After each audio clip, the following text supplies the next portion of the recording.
और इस बीच जल्दी से रिएक्शन लेते हैं। स्टूडियो में हमारे साथ तमाम खास मेहमान मौजूद हैं। गौरी जी, आपके पास आना चाहूंगी, ये जो डेवलपमेंट हुई है इसको आप किस रूप में देख रहे हैं? हालांकि प्रेस कॉन्फ्रेंस सबसे कुछ देर बाद रशिया की तरफ से की जाएगी। मुझे लगता है रोमाना जी, सबसे बड़ी उपलब्धि G20 समिट की भारत में ये रही कि हमने रशिया यूक्रेन के मामले को पूरी समिट को हाईजैक करने नहीं दिया।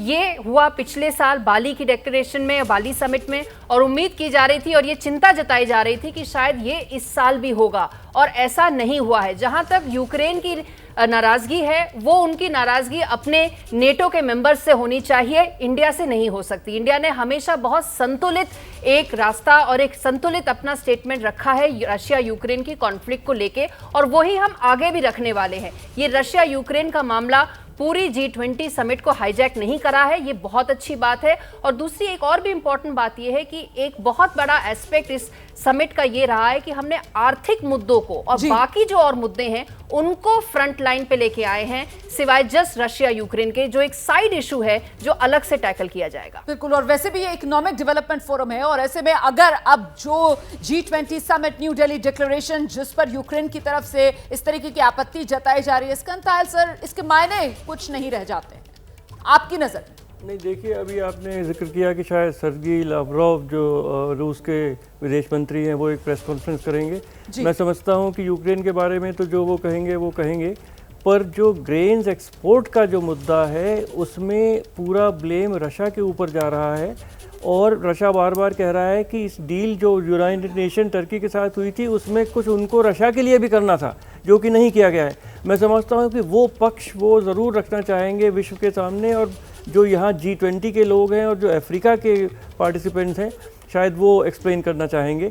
और यूक्रेन ने जो अपना उठाया है, तो यूक्रेन तो दुनिया की, जिस तरह से यूक्रेन ने नेटो को ज्वाइन करने का प्रयत्न किया है, मैं पूरा दोष प्रेसिडेंट ज़ेलेंस्की को देता हूँ। वो बलि का बकरा बने हुए हैं और पूरे विश्व की शांति को उन्होंने भंग कर दिया है कि, और अमेरिका से इंस्टिगेट होकर, खैर उस पर तो हमें नहीं जाना चाहिए, पर विश्व को, यूक्रेन एक यूरोपियन युद्ध है, यूरोप तक ही वो रहना चाहिए, और विश्व पर उसकी जो और इम्प्लिकेशंस हैं, चाहे वो एनर्जी हो, चाहे वो फूड हो, उसके ऊपर ध्यान देना चाहिए। ये अपना, यूक्रेन ने अपनी खाई खुद खो दी है और वो ही भुगतेगा उसको।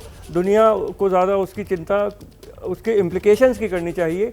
यूक्रेन का भविष्य यूक्रेन के लोगों के हाथ में है, और उन्हें देखना चाहिए कि कैसे आगे बढ़ेंगे। एब्सोल्युटली सर, आप बड़ी महत्वपूर्ण बात कर रहे हैं। मुझे लगता है जल्दी से सुरेश सर से भी एक कमेंट लेंगे इस पर। यहाँ पर साफ तौर पर वो खिसियाहट इस रूप में यूक्रेन की ज्यादा नजर आती है कि जिस वेस्टर्न ब्लॉक के बूते पर यूक्रेन इस युद्ध के अंदर बढ़ चढ़कर हिस्सा लेता हुआ सामने फोरफ्रंट पर खड़ा हुआ नजर आ रहा था, वही वेस्टर्न ब्लॉक अमेरिका की सहमति से ये G20 summit new Delhi declaration, इस पर मोहर लग जाती है। और एक बड़ी बात जो स्कंदल सर कह रहे थे कि साहब, ये न्यू दिल्ली डिक्लेरेशन में भी इस बात का जिक्र किया गया है कि रूस यूक्रेन के बीच वो जो अनाज समझौता है उस पर दोबारा से विचार किया जाए, तो उसको लेकर भी रूस की तरफ से इस प्रेस कॉन्फ्रेंस में अपना पक्ष एक तरीके से रखा जाएगा। उसी के मंच के तौर पर रूस इस प्रेस कॉन्फ्रेंस का इस्तेमाल करने की कोशिश करेगा। गोयल सर जी, वो हिंदी में कहावत आपने सुनी होगी कि अभी अभी कपड़ा सिला है और बकिया उधड़नी शुरू हो गई है, जिसकी मेरे को पूरी उम्मीद थी कि ये एक जो डिक्लेरेशन हुआ है, ये क्लेवर ड्राफ्टिंग है, ये बड़ी चतुर ड्राफ्टिंग है, क्योंकि जो बेसिक मुद्दा है, चाहे वो ब्लैक सी ग्रेन डील हो या यूक्रेन का जो रशिया को ब्लेम करने का जो हो, उसके ऊपर एक्चुअली मतभेद बड़े बेसिक है ये। और हुआ यही है कि जब ये लैंग्वेज बन गई कि हाँ, हम इस लैंग्वेज को कर सकते हैं एक से, तो डेलीगेशन के जो हेड्स हैं उन्होंने कहा चलिए ठीक है, अभी भारत का मान रखने के लिए अभी मान लेते हैं, जो बाकी की डिफरेंसेस है बाद में देखा जाएगा।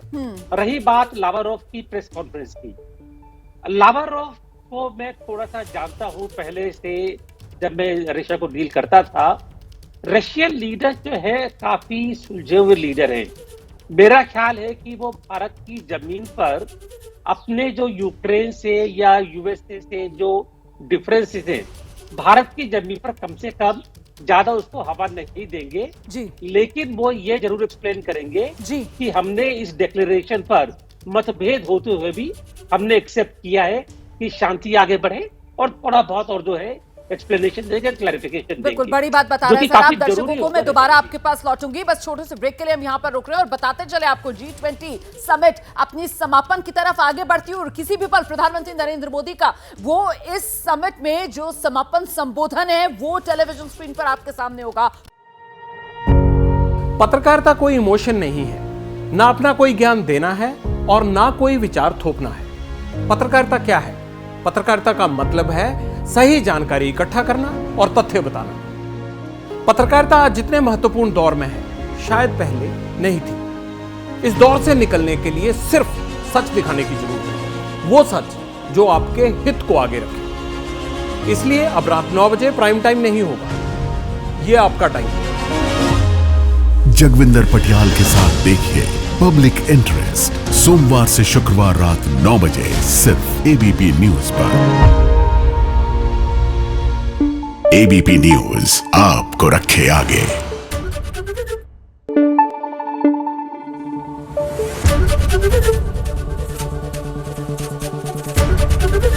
एबीपी न्यूज आपको रखे आगे।